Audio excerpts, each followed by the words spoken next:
ओम नमो भगवते वासुदेवाय नमः। राधे राधे। आप सभी भक्तों का हमारे YouTube चैनल में हार्दिक स्वागत है।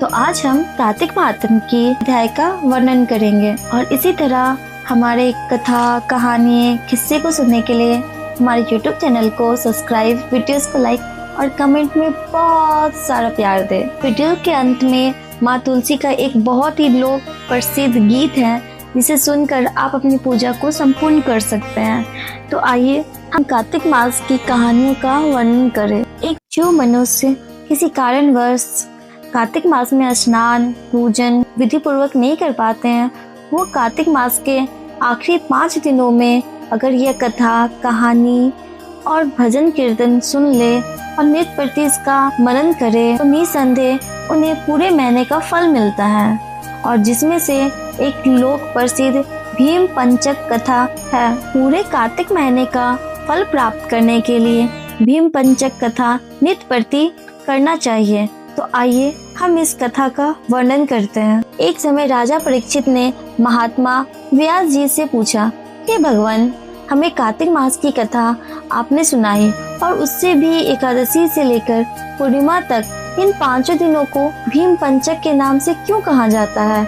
इस संबंध में हम जानना चाहते हैं और इन 5 दिनों में व्रत करने वाले को क्या लाभ होता है?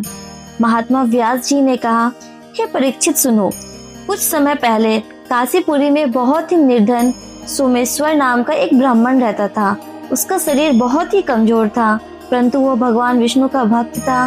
कार्तिक मास में वह रोज गंगा स्नान करता और भगवान विष्णु का पूजन करता। एक दिन वह शरीर से पीड़ित होते हुए भी गंगा स्नान करने गया, पर उसने घाटों की सीढ़ियां उतर नहीं पाई। लोगों ने उसे गंगा जी तक पहुंचा दिया। गंगा स्नान कर वहीं बैठकर संतो उपासना करने लगा। वहीं पर वृद्ध ब्राह्मण के रूप में भगवान अपने भक्त पर कृपा करके वहाँ बैठ गए। भगवान ने ब्राह्मण को बड़े कष्टों में देखा और पूछा, हे ब्राह्मण, तुम्हारी स्थिति तो स्नान करने की नहीं है, फिर भी तुम ऐसे अवस्था में भी स्नान करने आए हो, कहो क्या चाहते हो? ऐसे वचन सुनकर वृद्ध ब्राह्मण ने कहा, हे भगवान, मैं बहुत गरीब ब्राह्मण हूँ, इसलिए मैं यहाँ अपमानित हूँ और तकलीफ पाता हूँ। इस कारण मैं हमेशा परेशान रहता हूँ। यदि आप कोई ऐसा उपाय बता सकते हैं तो मैं आपके ऊपर अपनी दया समझूंगा। ब्राह्मण के ऐसे वचन को सुनकर भगवान रूपी ब्राह्मण ने कहा, हे ब्राह्मण, सुनो, यह कार्तिक का महीना चल रहा है। इसमें शुक्ल पक्ष की एकादशी से लेकर पूर्णिमा तक जो यह 5 दिन है, इसको भीम पंचक के नाम से पुकारा जाता है। 5 दिनों में तुम गंगा के पुत्र महात्मा भीष्म को जल दान दो और गंध, अक्षत, पुष्प से उनका पूजन करो और भगवान विष्णु की पूजा तुलसी, पुष्प आदि से करो। इससे तुम्हारे सब कष्ट दूर हो जाएंगे और तुम अंत में विष्णु लोक को निवास करोगे।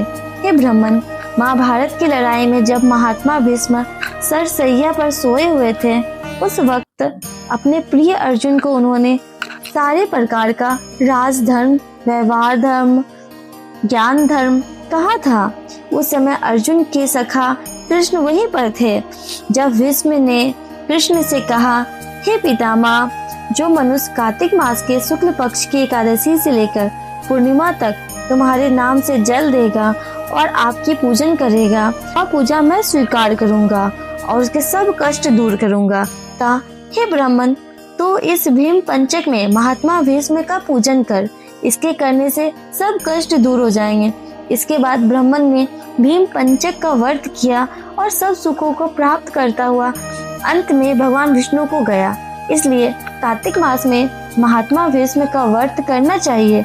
इससे सर्व आनंद होता है, अंत में मोक्ष प्राप्त होता है एवं संपूर्ण कार्तिक मास के फल की प्राप्ति भी होती है।